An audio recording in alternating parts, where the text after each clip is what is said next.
everybody, to the Unfleshed podcast. We're bringing in Kevin Hall today for the episode 5. Thanks for coming aboard, Okay. Kevin. Hi, not too bad. How are you? Pretty good. Thanks for having me on. Can't complain other than the heat. Yeah. I definitely can't wait for winter to roll around. I'll be starting up soon. Oh yeah, that and the kids go back to school. That'd be awesome. Oh yeah, it's the same with ours. I think they go back next week or this week even. They go back. Yeah, I think ours go back next week. Yeah. So. You'll be glad to peace and quiet for a while. Well, yeah. Makes writing and stuff a little bit more easier to do.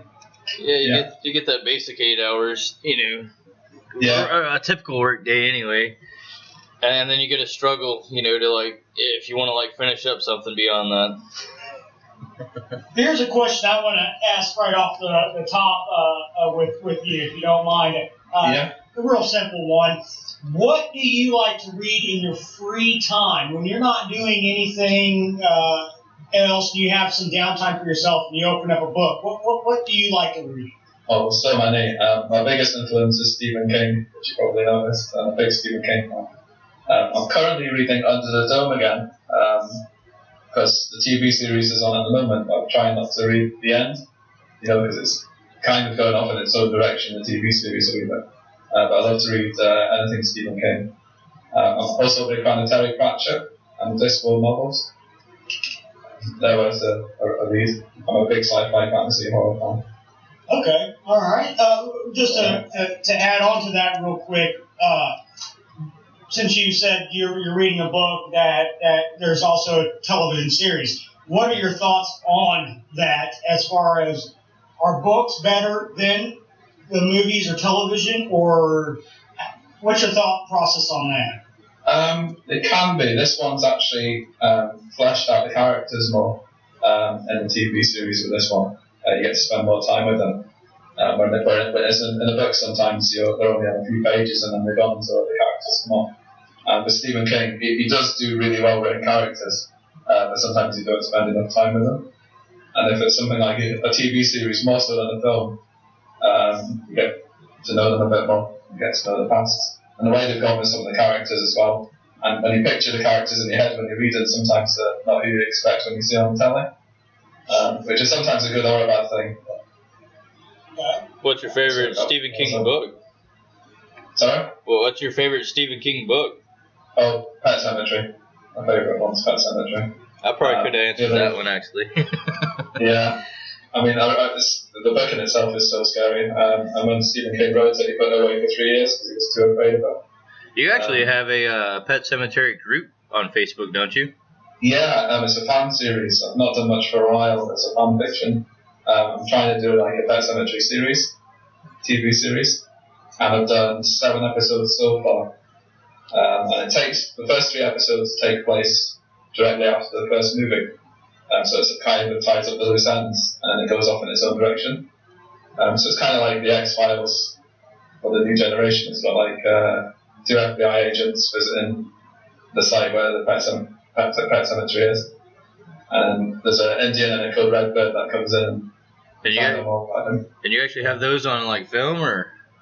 No, it's just in script form at the moment. I used to write them when I was at college. This was a while ago now, 2001. And I just came up with the premise in my spare time. And I had a layout for about 9 series. All planned out, each episode title. But the synopsis was for the first series. I don't know whether to send it off, but I think it's copyright and everything like that. I won't be able to. The copyright on it would be expensive or anything. I'm not really completely sure on how all that works, but I know as far as some of that goes, I know it can be submitted up, to them, and basically, if they were in tune with it, then they would basically pay you to write the scripts, for that TV series or whatever. Even though Pet Sematary is not your copyright, it'd be a branch off of. That would definitely have to be something that went through Stephen King, if he still owns the rights and all that, to kind of base on that, because there is a difference between your book rights, your audio rights, and your video rights. Yeah. So a lot of authors kind of sign over their video rights But by doing that, you have no say of where that's going to go. So I mean, if they decide to off one of your top characters, you just got to let them do it because you don't have any say in it anymore. I think I was trying to do a bit of casting. This was a few years ago. I was going to get Robert Beltran from Star Trek Voyager. I don't know if you ever watched that. He played Chakotay in Star Trek Voyager. I thought he would make quite a good main character. And Kristen Cloak, who was in Space Above and Beyond. That came out a few years ago. I thought she would be quite good in the lead, but obviously they might have be different actors now. That was quite a few years ago I thought about that. I just enjoy doing fan stories like that. I've also done quite a few Judge Dredd fan fiction as well. How old are you, Kevin? 2008, and I don't know if you've heard of 2018 and Judge Dredd. Oh yeah, I've heard of the Judge Dredds. I used to follow that a lot whenever I was younger. Yeah. And then they came out with that movie, and I definitely checked into it. It's a lot. The recent movie with Carl Urban is a lot better than the Sylvester Stallone one. Going against the Sylvester Stallone. I've nothing against Sylvester Stallone. I think, but what it was in the comics, there's an iconic. The thing about the comics is he never takes off his helmet. All the other judges, the fighter can take them off, but that's his iconic image. He always keeps his helmet on, so you never see what he looks like. And when the Sylvester Stallone film came out, he took his helmet off not even halfway through, and about half the audience gasped in horror because he had taken it off, and that kind of ruined the whole film after that. Up until that point, it was a perfect film. They got everything right down to the uniform and everything, but I can agree with you on that. So he was really well cast. He would have made it. He made quite a good Dredd, but Carl Urban's really good in this new one. Oh, check it out. Oh, that goes into your bigger actors. I mean, that and stuff like that, they're definitely gonna show who it is or whatever, just because the fact it's that person. So, hey, how old are you? Sorry? How old are you? Oh, sorry, 35. I was 35 at the beginning of August. 1st of August. Oh, well, happy late birthday. Yeah, happy late birthday to you. No worries. Thank you. So outside of Stephen King, who else has inspired you to do what you love? Your passion is what I take it. There's a couple. I love the fantasy genre as well. I'm a big fan of J.R.R. Tolkien. I love Lord of the Rings and The Hobbit. And I think I try and read The Lord of the Rings at least once a year. I've got the actual full-size version of Lord of the Rings. So I try and see if I can do that once a year. I've not done it this year yet because it's been quite busy, so I'll need to get on that again. And George R.R. Martin, I just recently got into Game of Thrones, the books, because I started reading the first one, and then of course the TV series came out, and I had to stop reading because I thought it's just going to spoil it for me when they do that. And then I finally got back to the books after a few series to read them again, because one thing I hate is spoilers. Yeah. Well, to get into the Game of Thrones, I've heard nothing but things about it, but it's one of those that I would probably watch versus read just because the hype of it's so big. Mm-hmm. So, okay. And it's really good how it's gone off in its own direction as well, because obviously the caught with the books that we've announced. They're just branching out. And I'm also a big fan of The Walking Dead. I love the comics before the TV series came on. Charlie Aldred and Robert Kirkman guys who created the comics. On The Walking Dead, do you think it's heading towards a good direction? But before it comes back up in October? Yeah, I thought Series 5 was actually really well done. It was more tightly focused, and it was a lot more tighter storyline. And you got to spend more time with the characters in a really good setting. And you just know that something was going to happen. Something bad was going to happen. They weren't just going to stay in that community as they were. And Rick shaved his beard off, which I don't think he should have done. It had a wee shave, he had a beard for a few series. He just decided to shave it off. And it's like, nah, get that beard back. But no, it's been really good how they've done it. They started off where the comics were, and again, just like any other TV series, have just branched out and gone in their own direction, taken certain characters and killed off other characters, which is instead of the comics. Well, they actually took on new writers for that series. They had a deal out for a long time. I want to say it was last year, and they were looking for new writers. And I was actually one of the writers that was hit up for an opportunity at it. But at the time, I was busy doing a bunch of other things, and I'm just not really big on writing the whole zombie style thing. So, anyways, I had to kind of nicely turn that one down. But it would have definitely been interesting, and I definitely have many ideas of where it could go and all that. So I'm kind of eager to see where it does go. Yeah. Well, if you ever get a word again, give my name a mention. I'll go right into that. I did see my name on The Walking Dead. Oh yeah. That was pretty good. That would be neat. You've I know for a fact you have at least 3 books out there, because one of them is an anthology that you have a story in with mine. Yeah. And then I just had a story in your second book of your 13. Yeah. For that second book. So is there anything else that you got out there, or is it just those 3 for right now? It's just those 3 just now. 13, the first edition, that was all my own stories. And it was 13 of my own short stories of horror. Because at the beginning I decided I was trying so hard to write a novel, and it wasn't going anywhere, but I had all these ideas. And I thought I'll just put them all into a short story form and see if it would work. And because it's bite-sized, then you can just dip in and out. You don't have to start with a specific story. And then for the 13 volume 2, I was going to call it 13-2, but I thought it would be quite cheesy. So I just called it 13, the horror continues. And put like the volume 2 on the spine, just so you can tell it's in order.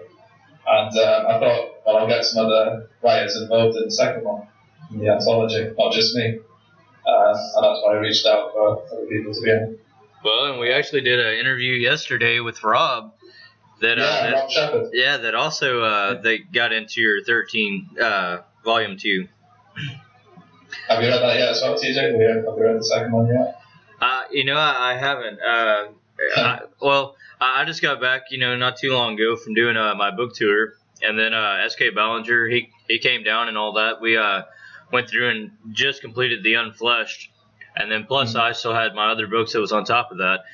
But I actually do have that, and there's also the Forgotten Places. Yeah. That I was part of. Were you a part of that one? Yeah, I did one. It was I don't remember which story it was now. The Montcel Seafronts or something, I think, or something like that. Yeah, because I know water. I knew I threw your name, you and Sammy Sands, into that. Yeah, she's really good. She's a really good author as well. She's got the Lockdown, and actually she's got a couple books I think now. She's done Lockdown and The Forgotten. Yeah. And I think she's working on the third one as well. It's going to be a trilogy. I've got those on my Amazon buy list, but I haven't gotten them yet. Simply because of the fact I've been so busy.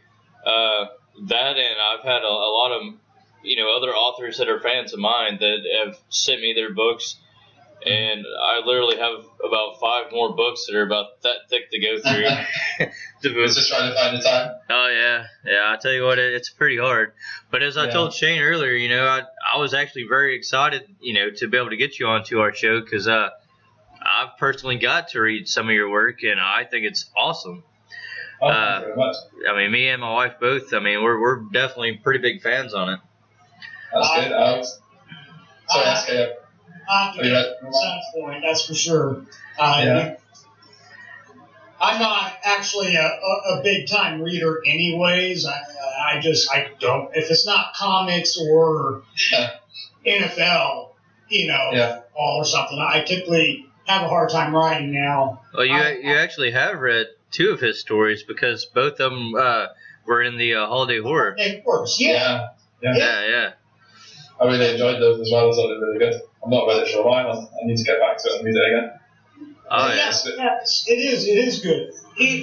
I'm kind of curious. How do you come up with character names or even book titles?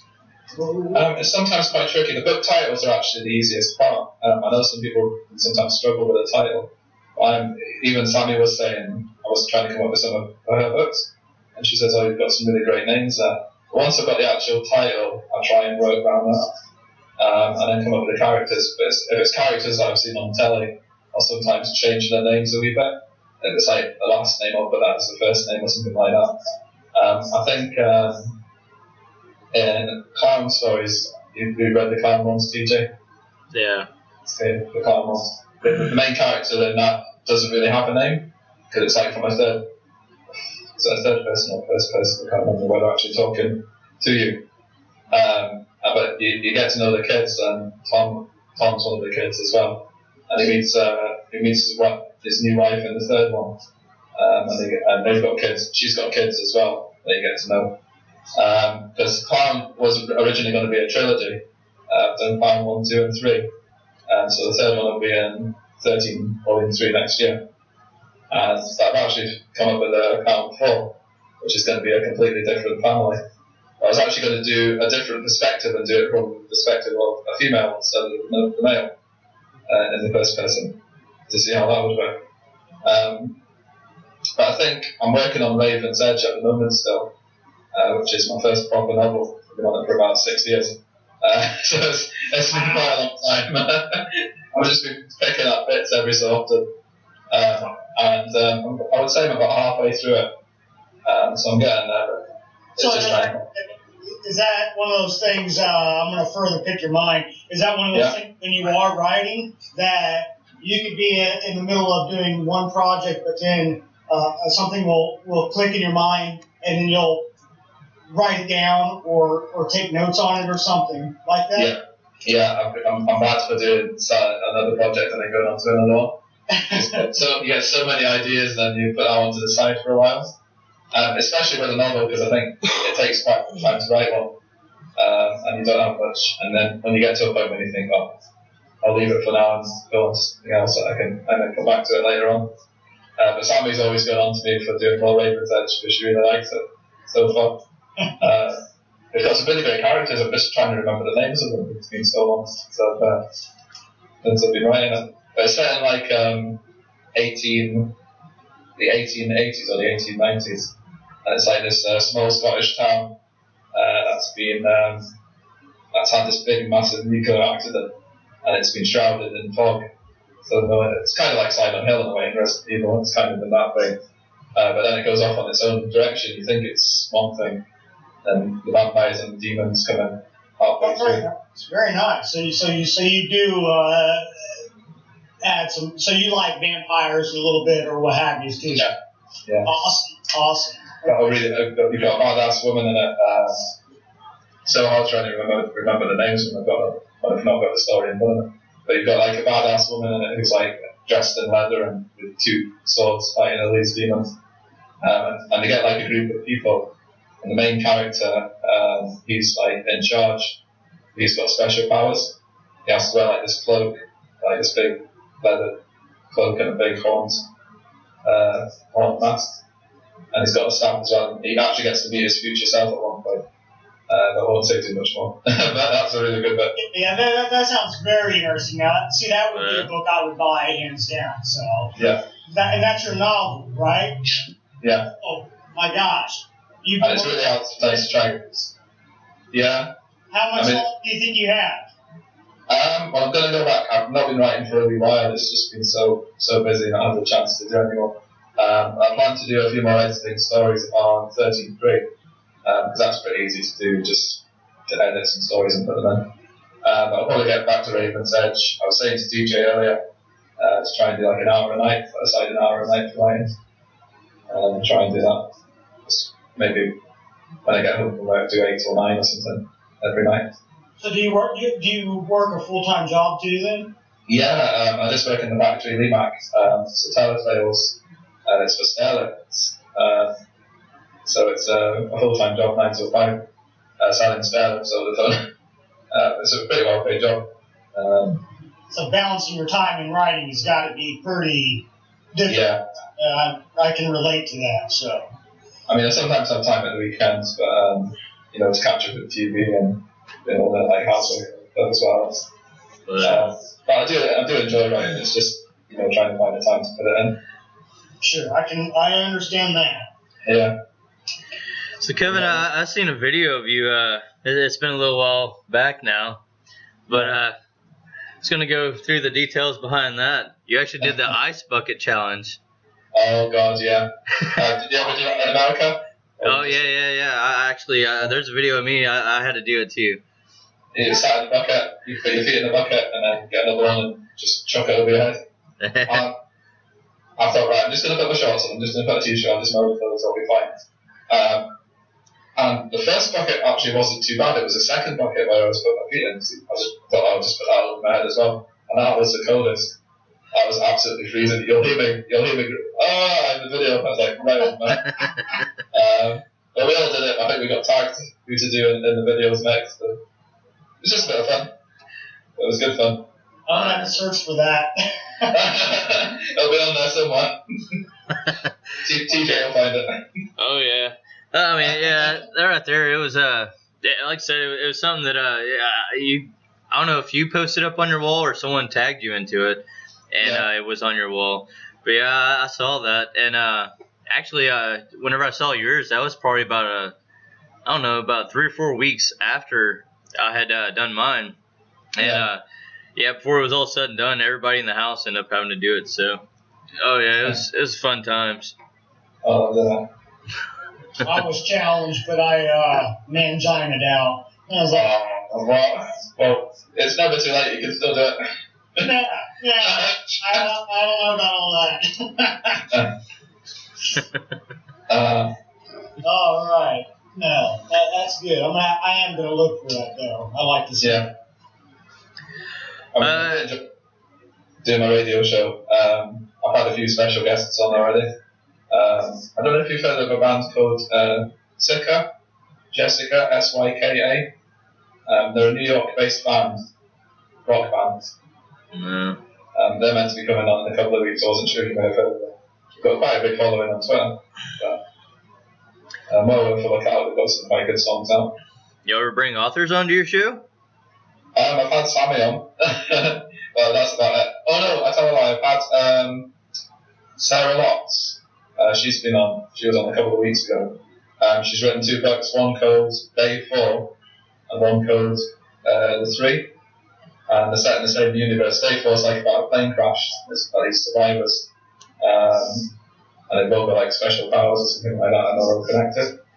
And The 3 is like set on a submarine. And it's like a sort of a horror. The Shining on a submarine. It's like a claustrophobic horror. But they're worth checking out. So would you consider yourself more of a story writer or a storyteller? Ooh, I'd like to say a bit of both. It's probably storyteller because I like telling it in, like if you are actually the character, telling it from that perspective. I like to do that. You get into the character's head and you get to hear his thoughts sometimes because I do the thoughts in italics. So you know that it's him thinking. I'm trying to do something like that. Just a different way of doing it. You get to spend more time with him. Although sometimes it's quite tricky when you want to go after other characters and you can't because you're with the guy the whole time. So I do enjoy both aspects of it. Yeah. How did you choose to write anyways of your specific genres? Is it just something that, like, what touched you to say, this is what I like? Was it a childhood memory? Was it growing up saying, I like this specific, thing? Or was it something you read where you were like, that's pretty cool? Or, Yeah, I've been a massive fan of horror for years, since I was probably about 15. When a friend at school actually gave me a copy of Pet Sematary on VHS, that's how long ago it was. And he said, this is a really scary film, you'll like it. And I was like, that's not really scary at all. I'll take it home and watch it. And the film adaptation is still one of the scariest films, I think. One of the better Stephen King adaptations. And the bit that always got me, I don't know if you've ever seen Pet Cemetery. Oh yes. The bit with Zelda when she's in the bed. There's the two bits when she's in the bed where she's convulsing. And she's sort of sat up on the bed, and then right near the end of the film where Rachel goes into the house and Zelda's like crouched behind the bed and she turns around. It's those two bits in the film that really get me every time I see it. And I know they're coming, when she's going down the corridor where she's dreaming it on the plane. And I thought the ending could have been better with Gage. I just think he wasn't really that scary. Just with because in the book, the way he's described, like one eye stares off into space, and he's got the evil grin. I suppose that they couldn't really have done much with that in the film. And then when you see him at the end, you think, they probably could do more with it during this day and age than, because there wasn't a lot available for them to be able to use back then. Yeah. So I think they could probably bring a lot more into it these days. Oh yeah. I'm a big Stephen King fan too. Whenever it comes to the film, Yes. As far as the writing goes, all of it's just, to me, he brings way too many details into it. Yeah. So I lose track of what he's even talking about. But as far as the movies go, I'm a huge fan of everything. I haven't seen a Stephen King movie that I didn't like. I used to follow The Shining, to That's a T. my all-time favorite is The Shining. The Shining. Mine's it. But a lot of people are scared of clowns and all that. Obviously, you're not. Yeah. But anyways, I thought Pennywise was awesome. It actually kind of pisses me off they're remaking it. Yeah. Tim Curry nailed it. Tim Curry was just perfectly cast.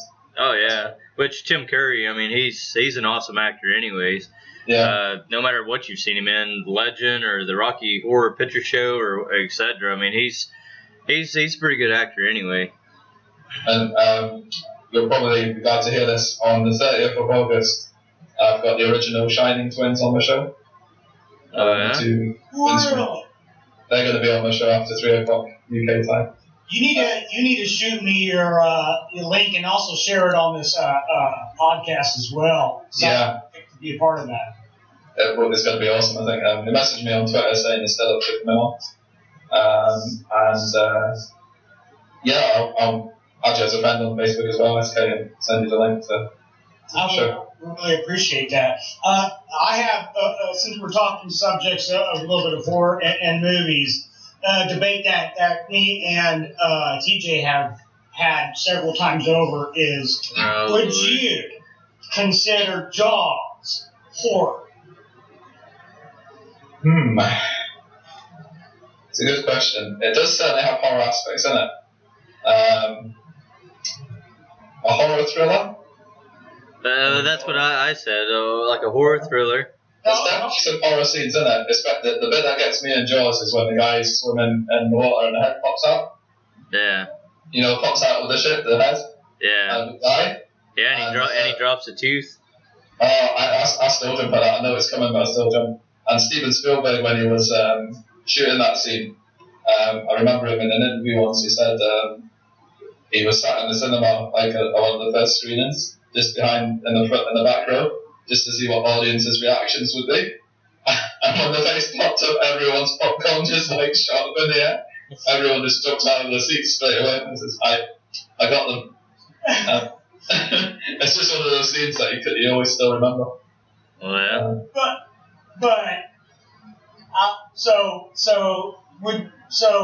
My question, no. And I'm not talking horror thriller. I don't care about that noise. Horror. Would you classify it as a horror? Yes or no? Yes. Yeah. Because it has got certain. Thank you. Sorry. I don't know what else to call it because a thriller. I don't know if a thriller would have all these horror elements in it, like the shark coming out and. Yeah. Well, and the way I explained it, because he doesn't think it's horror because it takes place in the water. But if you took away the water and it's land, and you took that boat and made that a house, you make the shark a man, then that's a Michael Myers movie. Yeah. Sharknado. No, Sharknado was a comedy horror that they come across. I actually had the guys on Sharknado on my show just a week or so ago, the director and the writer of Sharknado. Oh, They've played quite a lot of good guests. Are they the same ones for all three of them? Yeah, they directed and wrote all three of the films. And they've still got the hashtag April Lives or hashtag April Dies. Well, my son's a huge fan of Sharknado. Every time it comes on, he tries to get me to watch it with him. And I watched the first two, and I couldn't get into it. I do like the concept. The concept's cool, but I just couldn't get into it. I've got Cassandra Scrabo. She's actually followed me on Twitter, which is a nice thing. Yeah, that's you like. know SK? Cassandra? I don't. I mean, she doesn't follow me. I don't follow her. I'm a little envious, but yeah. We'll move on. Another question then to you, because you're gonna have to agree with me at some point in time, and not TJ. No offense, TJ. I mean, if I'm right, I'm right. No. So, because the way I look at horror is, if you're putting yourself into that situation, okay, let's say water. Yeah. To me, that's not horror because you're putting yourself in that situation versus saying you got a serial killer or something on land. You're not asking for that. To me, I think that is a little bit more of the horror side of aspects. But let him answer. Let him answer, TJ. Because all right, but I got a good point behind that after this answer comes. Yeah. How would you justify that aspect of things? I'm sorry, can you repeat that? I'm halfway through the question. I'm wondering how you would justify that question of versus in a horror of putting yourself into a situation or versus saying a serial killer where you're not asking for it. I mean, to me, that's the real horror, is the unknown. Yeah. Whereas, like, Jaws is not, to me, an unknown because you're putting yourself into that situation. As soon as you step on that boat, you have that threat. So, how would you justify the differences of that horror aspect? I mean, to some degree. That's true, but I don't know if you've ever seen a film called Open Water.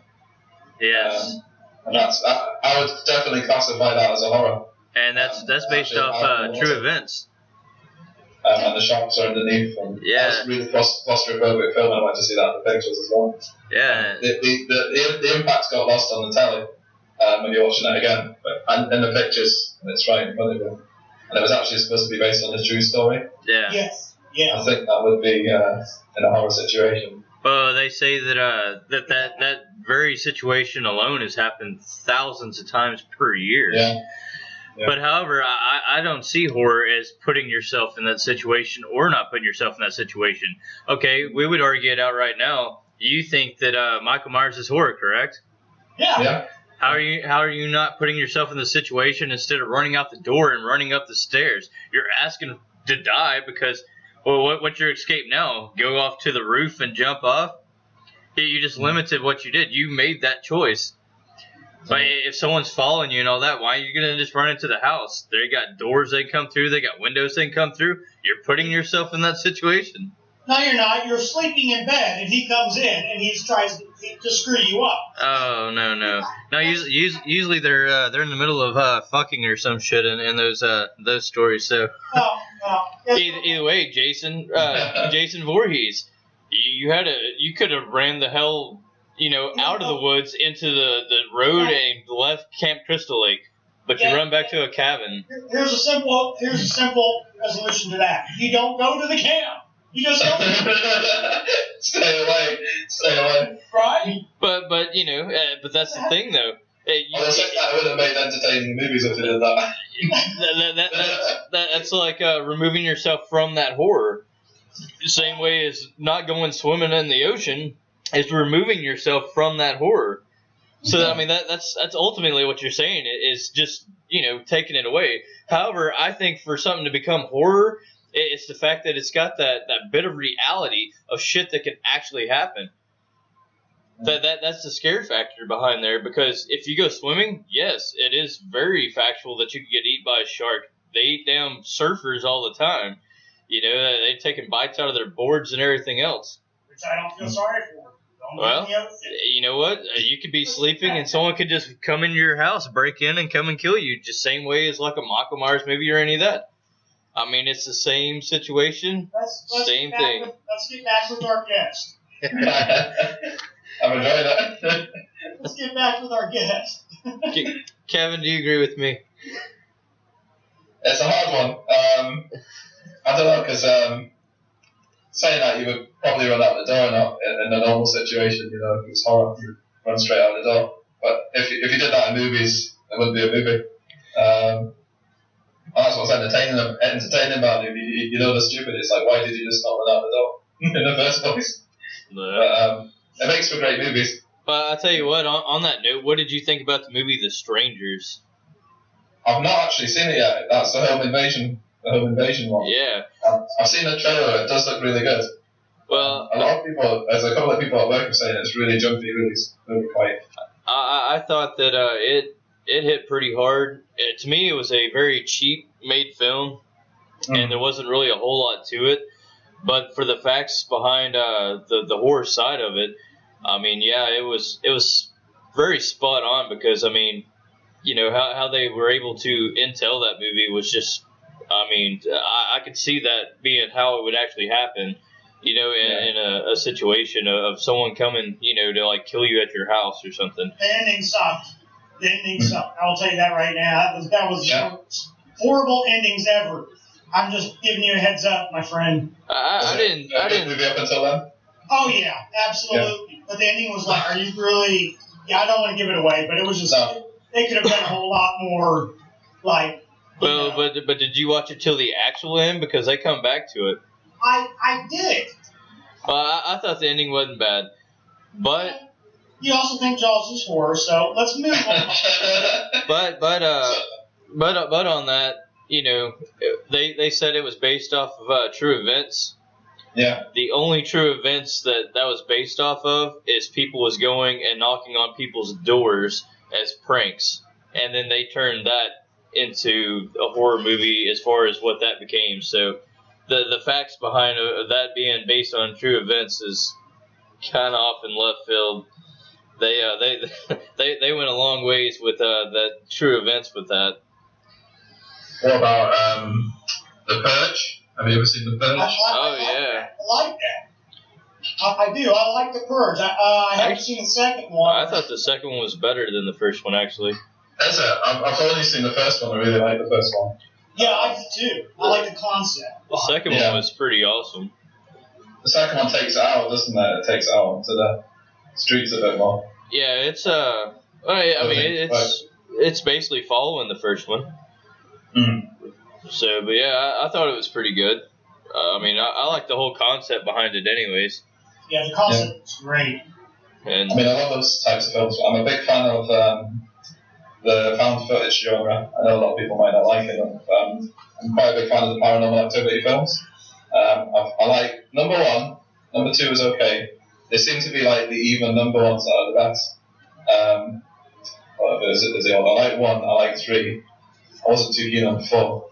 And the marked ones is actually pretty good. I'm a sucker for any of those kind of films. I don't know what it is, I think it's just like the jumps and the bangs and everything like that. Mr. Hall. Yeah. How about Saw? Saw, I loved the first one, second one. Third one was pretty average. The fourth one was not too bad. Although I've still not seen 5, 6, or 7. I've got them on DVD, I've just never had the chance to watch them all. yeah, I think they went downhill after the second one. I'm way behind, but... Oh, yeah. I think the first two is definitely the best ones. I thought they went way downhill from then on out. But here, I'll tell you what, have you watched Wrong Turn? Yeah. Oh, yeah. Have they done 5 or 6 of them now or something? Yeah. Have you seen The Hills Have Eyes? Yeah. Love that. One and two. If you had to take those two movies and put versus each other, what's the verdict? The Hills Have Eyes versus Saw? No. The Hills versus I versus Wrong Turn. Oh, Wrong Turn.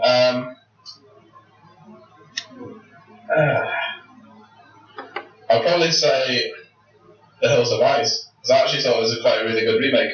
what they did with it. I was a bit skeptical at first when they talked about remaking it. But I thought they did a really good job on it. It was obviously a much more lavish production.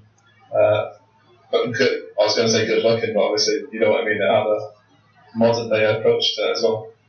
I definitely think that the first one was very, very good. It was very hard hitting, and I think they did an awesome job. But whenever they went back and they did the part 2 to follow, yeah, I don't know. I just thought that was a really cheesy film. Like, yeah, I don't know. Especially at the beginning with the pregnancy. I don't know why. I think they just did that for the shock. Yeah. For the shock more than anything. Just that's just the if you can shock people. I tell you though, I'm a big fan of the Hostel. 1 and 2. I thought Hostel 2 to me was a little. I don't know. Hostel, the first one that was absolutely fantastic. Oh yeah, no holds barred. Mr. Hall, who is your favorite movie director? Let's put it that way. Movie director. I like sci-fi as well. I would think J.J. Abrams. It's a bit of a mixed bag with J.J., but I like the lens flare. I'm not really such a big fan of the lens flare. But I really liked what he did with Star Trek, the first one anyway. I thought he casted the characters really well. Zachary Quinto as Spock is spot on.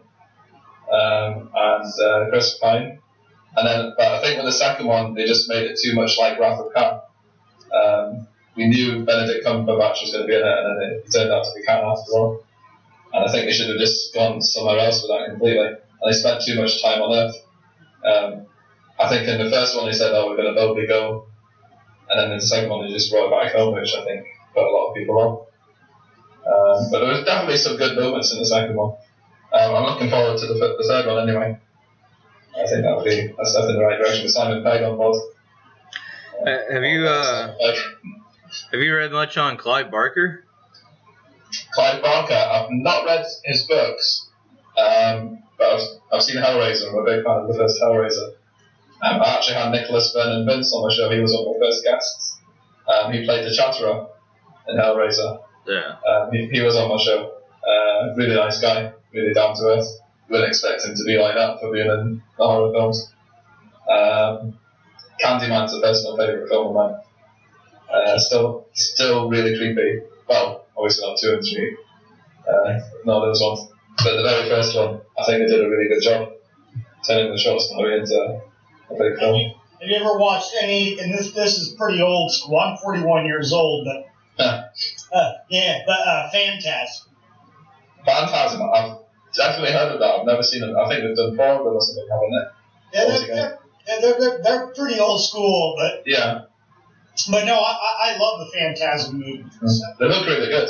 You got the silver sapphires that come out, and he controls the balls and blades, and I like it.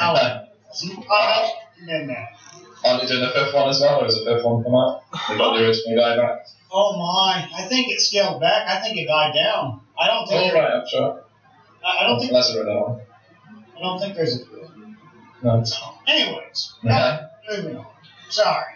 Oh, we're almost out of time on this, but however, why don't you tell everybody kind of something that you feel like everyone should know about you? If anyone would like to submit to 13 Volume 3 and 13 Volume 4 on taking submissions, I plan to do 13 as a yearly thing, bring one out a year. 13.2's already come out for this year, so I'm trying to aim towards Christmas time for the book to be, for all the stories to be in. I try and do 4 stories for each one, and then let everyone else put in their own story. And then I plan to finish Raven's Edge at the end of this year, or the beginning of next, fingers crossed. I'm sorry. You told me that sounds excellent. I'd that up, so. That was going to be a planned trilogy as well, so there's going to be I'll probably do a sequel and a prequel to it, although this is kind of a prequel already. I'm going to try and do some more Pet Sematary TV scripts.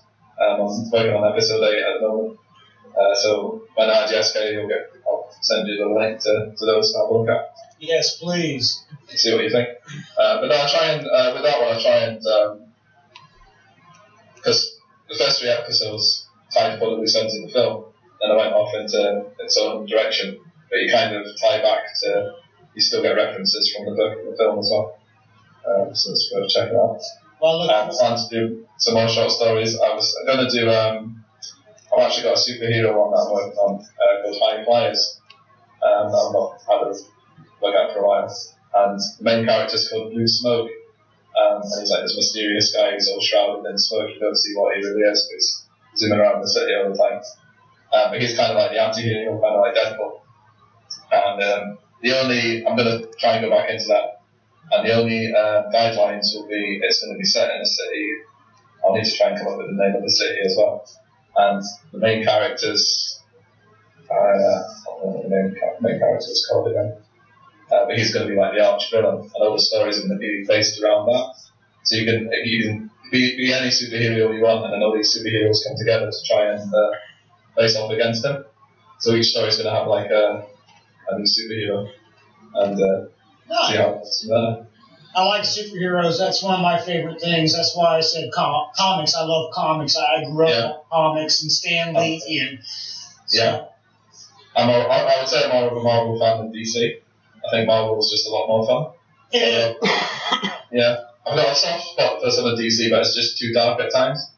I do like Batman. I liked what they did with Batman Begins and The Dark Knight. It just seems very limited to me. Yeah. I'm a big Batman and I'm a big Superman fan, but you know, I definitely like your Iron Man and your Hulk and Thor and all that. I mean, so. Yeah. Well, real quick, where can all the fans find you?